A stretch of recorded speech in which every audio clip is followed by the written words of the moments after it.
আসসালামু আলাইকুম সম্মানিত ভিউয়ার, যে যেখান থেকে আমাদের এই ভিডিওটা দেখতেছেন সবার সুস্বাস্থ্য কামনা করে আজকের এই ভিডিওটা শুরু করছি। অনেক ব্যস্ততার কারণে আমরা অনেক সময় প্রতিবেদন করতে পারি না বা ভিডিও আপনাদের মধ্যে দিতে পারি না, কারণ আপনারা জানেন বাংলাদেশে সহজ পদ্ধতিতে মাছ চাষ অনেক জনপ্রিয় হয়ে গেছে। তো সেই জন্য আমাদের ব্যস্ততা বেড়ে গেছে। আর আপনারা জানেন আমরা আরেকটা ব্যবসার সাথে জড়িত, যেটা আমরা তিরপল সেল করে থাকি। অনেক সময় আপনারা দেখেছেন যে আমরা তিরপলের প্রতিবেদনও দিয়েছি।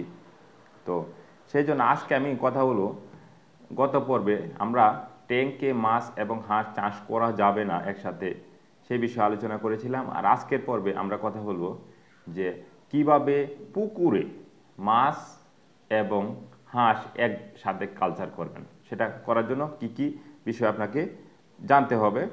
তো এই জন্য আমি একটা নোট করেছি, যেরকম পুকুরে যখন আপনি হাঁস এবং মাছ একসাথে কালচার করতে হবে তখন পুকুরটা একটু বড় হতে হবে।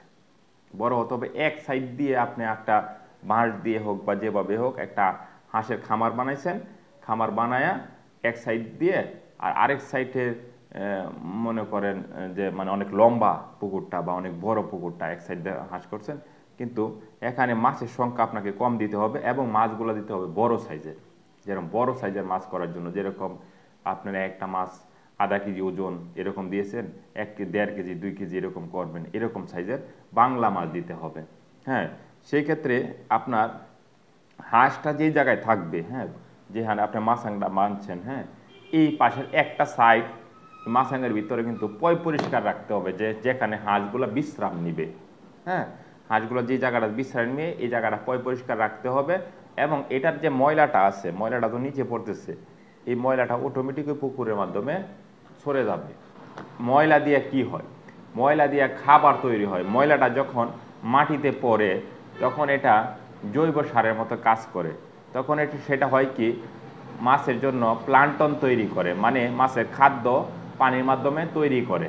তো সেই খাদ্যগুলা কিন্তু এই মাছে খায়। তো এখন বিষয়টা হচ্ছে যে প্লান্টনগুলো যখন মাছে খায়, এখন আপনি যদি চিন্তা করেন যে আমি এই ইয়া করব, ওই আমি মানে ময়লা খাওয়াবো, ময়লা কিন্তু মাছে কোনো সময় খাবে না। এখন আপনাকে করণীয় কি? অনেক সময় দেখা গেছে কি, এই ময়লা পড়ার কারণে পুকুরে গ্যাস হয়ে যাচ্ছে। অবশ্যই সেই সময় আপনাকে গ্যাস নীল ট্যাবলেট ব্যবহার মানে গ্যাস নীল মেডিসিনটা যেটা আছে লিকুইড পরিমাণে হয়ে থাকে, এটা আপনাকে দিতে হবে পুকুরে গ্যাস সরানোর জন্য। আর না হইতে মাছ কিন্তু পেট ফুলে মারা যেতে পারে। গেল একটা। আরেকটা বিষয় হলো যে পুকুরে আপনি যখন এই শ্যাডগুলো তৈরি করবেন তখন অবশ্যই পুকুরে পানির দিকে লক্ষ্য রাখবেন, পানির যেন কোনো সময় দুর্গন্ধ না হয়ে যায়। এখন বলবে হাঁসের বিষটা পড়তেছে এক সাইড দিয়ে, আরেক সাইডে পানি না, অন্য সাইডের পানি কিন্তু ক্লিয়ার থাকবে যেখানে মাছগুলো অবস্থান করবে। হ্যাঁ, আর ময়লাটা যেখানে করবে এখান থেকে খাদ্য তৈরি হয়ে সারা পুকুরে সেটা ছড়ে যাবে। এখন অনেকে মনে করেন যে আমি সরাসরি ময়লা দিয়ে মাছ চাষ করব, ময়লা দিয়ে মাছ চাষ ভাই হবে না। আচ্ছা, এখন আপনি কি জাতের হাঁস দিয়ে সেখানে আপনি মাছ চাষটা মানে হাঁসটা পালন করবেন, সেটা হতে পারে খাকি খাকি ক্যাম্বেল।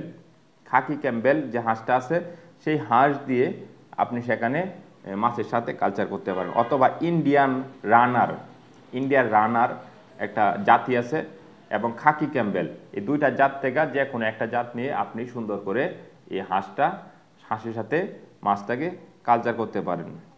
প্রতি একর পুকুরে 20 থেকে 30টি হাঁস রাখা যেতে পারে, মানে প্রতি একর পুকুরে 20 থেকে 30টি হাঁস আপনি রাখতে পারবেন।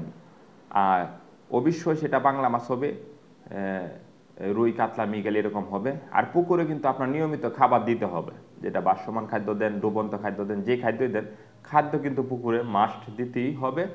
কারণ যদি আপনি খাদ্য মাছকে না দেন, মনে করেন মুরগির বিষটা দিয়ে হবে, তাহলে মাছ হবে না, খামাকা আপনার চাষটা কিন্তু নষ্ট হতে পারে।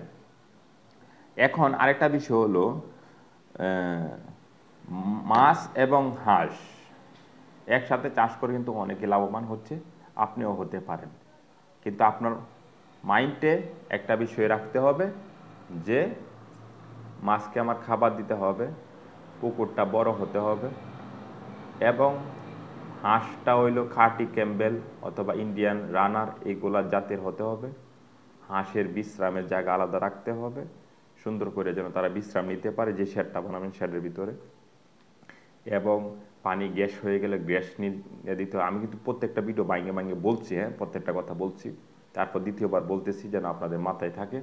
তো আপনারা এই বিষয়গুলো যদি মাথায় রেখে যদি আপনি যদি কাজ শুরু করেন, তাহলে আসলে পুকুরে মাছ এবং হাঁস একসাথে কালচার করতে পারবেন। আশা করি বুঝতে পারছেন যে মাছ এবং হাঁস একসাথে কালচার করলে কিভাবে পুকুরে কালচার করা যায়, কিন্তু ট্যাঙ্কে কোনোভাবেই সম্ভব না। তো সবাই ভালো থাকুন, সুস্থ থাকুন। অনেকক্ষণ বগর বগর করেছি, সবাই আমার জন্য দোয়া করুন। আমার নাম জাহিদুল ইসলাম আশিক।